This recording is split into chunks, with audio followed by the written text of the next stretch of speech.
நபி ஸல்லல்லாஹு அலைஹி வஸல்லம் அவர்கள் இஸ்லாத்தை எடுத்து கூறுவதற்கு முன்பாக அரபு சமுதாயத்தில் அல்லாஹ் பற்றிய புரிதல் எவ்வாறு இருந்தது, எந்த அளவுக்கு இருந்ததுன்னு கேட்குறீங்க. கேள்வி எண் 2394. நபிகள் நாயகம் ஸல்லல்லாஹு அலைஹி வஸல்லம் அவர்கள் அவருடைய காலத்தில் வாழ்ந்த அரபு மக்களுக்கு ஏகத்துவ பிரச்சாரத்தை மேற்கொண்டார்கள்.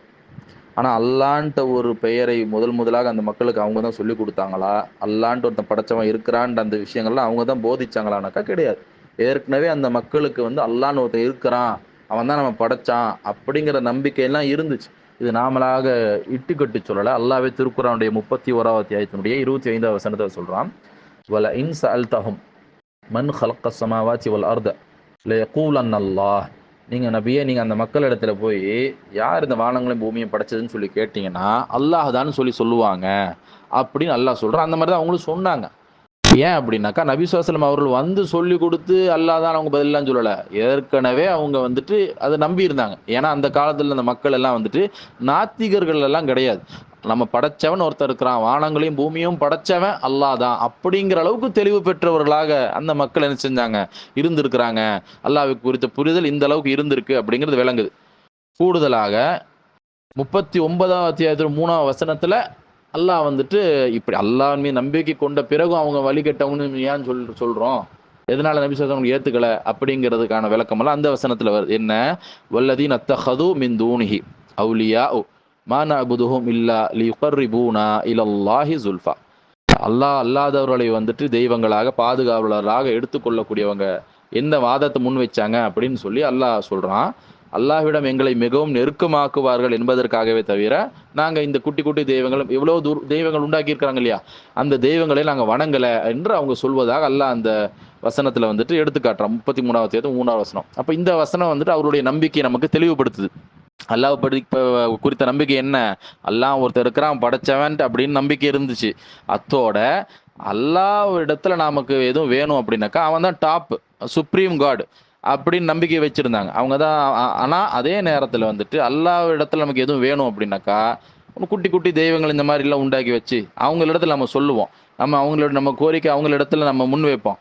அந்த தெய்வங்கள் எல்லாம் என்ன செய்யும்னாக்கா அல்லாஹ் இடத்துல போய் பெற்று நமக்கு கொடுக்கும் அப்படின்னு சொல்லி அந்த நம்பிக்கையில் இருந்தாங்க. இதனால தான் அவங்க முஷ்ரிக்குகள் என்றும் அதனால தான் அவங்க இஸ்லாத்தை ஏற்க மறுத்தாங்க. ஏன்னா அல்லான் இருக்காங்கிறதெல்லாம் சரிப்பா, ஆனால் நீ சொல்கிறங்கிறதுக்காக நான் இவ்வளோ நாளாக வணங்கி பண்ண இத்தனை தெய்வங்களை எடுத்து குப்பை தொட்டில் போட முடியாது, அதெல்லாம் உடச்சி வீச முடியாது, நாங்கள் ஏற்றுக்கொள்ள முடியாது என்று அவங்க சொன்னதுக்கு காரணமே என்ன, இத்தனை தெய்வங்களை அவங்க உண்டாக்கி வச்சிருந்தது தான். அப்போ அல்லாஹ் குறித்து அவங்க நம்பிக்கை ஷிர்கோட இருந்த நம்பிக்கை என்று இந்த வசனத்திலிருந்து நமக்கு என்ன செய்யுது, தெளிவாக விளங்குது.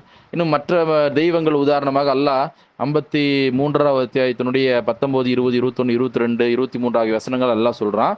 லாத்து, உஸ்ஸா, மனாத்து அப்படிங்கிற அந்த தெய்வங்கள்லாம் உண்டாக்கி வச்சிருந்தாங்க. அதெல்லாம் அல்லாஹ்வினுடைய பிள்ளைகள் அப்படிங்கிற மாதிரி என்ன செஞ்சிருக்கிறாங்க, அவங்க நம்பிக்கிட்டு இருந்திருக்கிறாங்க. அதனால தான் அல்லாஹ் சொல்றான், அலக்குமு தக்கரு வலகுல் உன்சா. அவன் பெண் தெய்வங்கள்லாம் உண்டாக்கி அல்லாஹ்வுடைய பெண் பிள்ளைங்கன்னு சொல்றீங்களப்பா, ஆனா உங்களுக்குன்னு ஒரு குழந்தை வேணா ஆண் குழந்தை சொல்றீங்களே, இது அநியாயமான பங்கீடா இருக்கு அப்படின்னு எல்லாம் அல்லாஹ் கேள்வி எழுப்பிட்டு அப்புறம் அல்லாஹ் சொல்றான், இன்ஹிய இல்லா அஸ்மா உன் சம்மைத்து மூஹா அன்தும் வ ஆபா உக்கும்.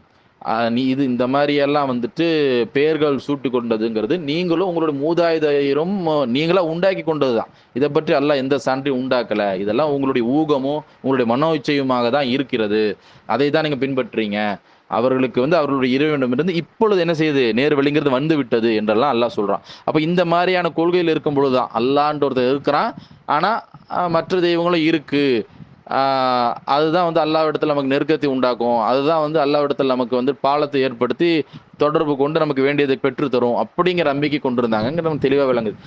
சிம்பிளாக சொல்லணும்னாக்கா இன்றைக்கு முஸ்லீம்கள்லேயே ஒரு பிரிவினர் என்ன செய்கிறாங்க, தங்களை முஸ்லீம்கள் அழைத்துக் கொள்ளக்கூடியவர்களே தர்காவுக்கு போகிறாங்க இல்லையா, அவுலியா ஒரு இடத்துல போய் நம்ம கேட்டோம்னா அவர் அல்லாஹ்விடத்திலிருந்து பெற்று கொடுத்துருவாரு நமக்கு வேண்டியதை, நம்ம நேரடியாக அல்லாஹ்விடத்துல கேட்க முடியாது, அல்லாஹ் நெருங்க முடியாது அப்படிங்கிற அந்த நம்பிக்கையில் இருக்கிறாங்கல்ல, அதே மாதிரியான ஒரு நம்பிக்கையில் தான் இந்த ஆரம்ப காலம் அந்த அரபு சமுதாயத்தில் இந்த முஸ்லீம்கள் அரபு மக்கள் என்ன செஞ்சுருக்கிறாங்க, முஷ்ரிக்கீன்கள் அந்த மாதிரி தான் இருந்திருக்கிறாங்க.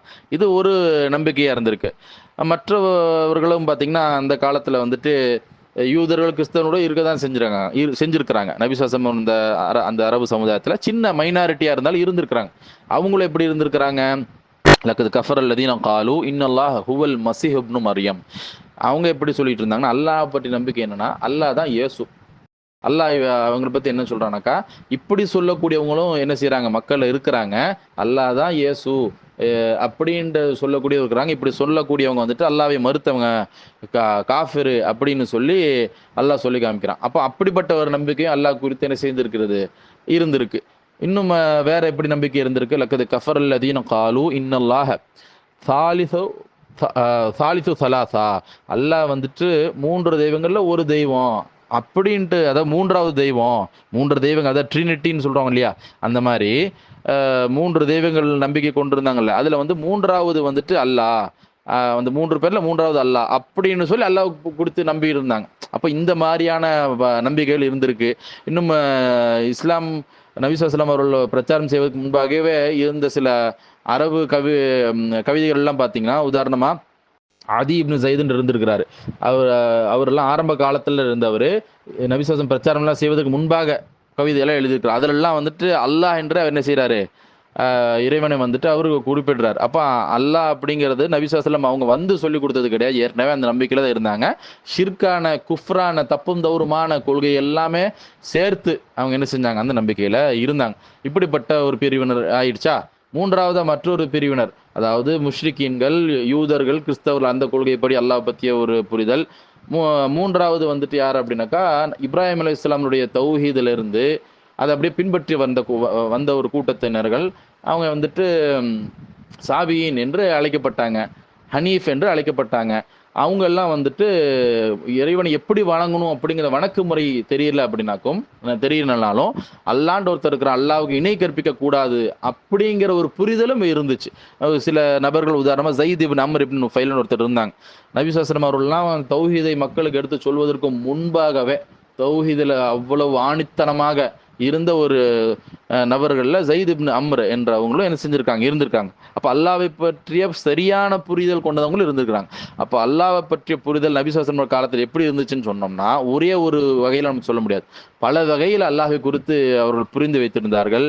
அப்போ அந்த மாரி நெறைய வகையில புரிந்து இருக்கிற காரணத்தினால அல்லாஹ் என்ன செஞ்சான், தன்னுடைய தூதரான முஹம்மது ஸல்லல்லாஹு அலைஹி வஸல்லம் அவர்களை அனுப்பி தப்பும் தவறுமான புரிதல்கள், வழிகேடுகள் எல்லாமே தெளிவுபடுத்தி, இந்த மாரி நம்புவது எல்லாமே தவறு, வழிகேடு, உங்களை நரகத்தை சேர்க்கும் அப்படிங்கிறத தெளிவுபடுத்தி, அல்லாஹ்வினை கொடுத்த அந்த ஏகத்துவ கொள்கையை அந்த மக்களுக்கு என்ன செஞ்சான், அல்லாஹ் வந்து தெளிவுபடுத்தினான். அதற்கு பிறகுதான் அல்லாஹ்வை குறித்த அந்த சரியான புரிதல் அப்படிங்கிறது அந்த மக்களுக்கு ஏற்பட்டுச்சு. அது வரைக்கும் பலதரப்பட்ட, நம்ம முன்னாடி சொன்னோம்ல, இந்த மாதிரியான ஒரு புரிதல்களையும் கொள்கையிலையும் அந்த மக்கள் இருந்தாங்க.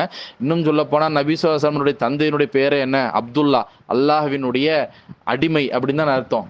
அப்போ அல்லாஹ்வுக்கு நம்ம அடிமையா இருக்கணும்ங்கிற அளவுக்கு அவங்க இது தெளிவாக இருந்திருக்கிறாங்க. ஆனா பிரச்சனை என்ன, மற்ற மற்ற குட்டி தெய்வங்களையும் கண்டதையும் என்ன செய்ய வேண்டியது, கடவுள் தெய்வம்னு சொல்லி ஒருத்தன் செத்து போயிட்டார் அப்படின்னா, நல்லவன் செத்து போயிட்டாருன்னா அவரை பிடிச்சி அவரை வந்துட்டு அவரிடத்துல போய் நம்ம கோரிக்கை வச்சா அவர் போய் அல்லாட்ட நமக்கு வந்து வாங்கி கொடுப்பார். இந்த மாதிரியான கொள்கையினால தான் என்ன செஞ்சாங்க, பெரும்பான்மையான மக்கள் வந்துட்டு வழிகேட்டில் இருந்தாங்க என்பதை நம்ம செஞ்சுக்கலாம், தெளிவாக அறிந்து கொள்ளலாம்.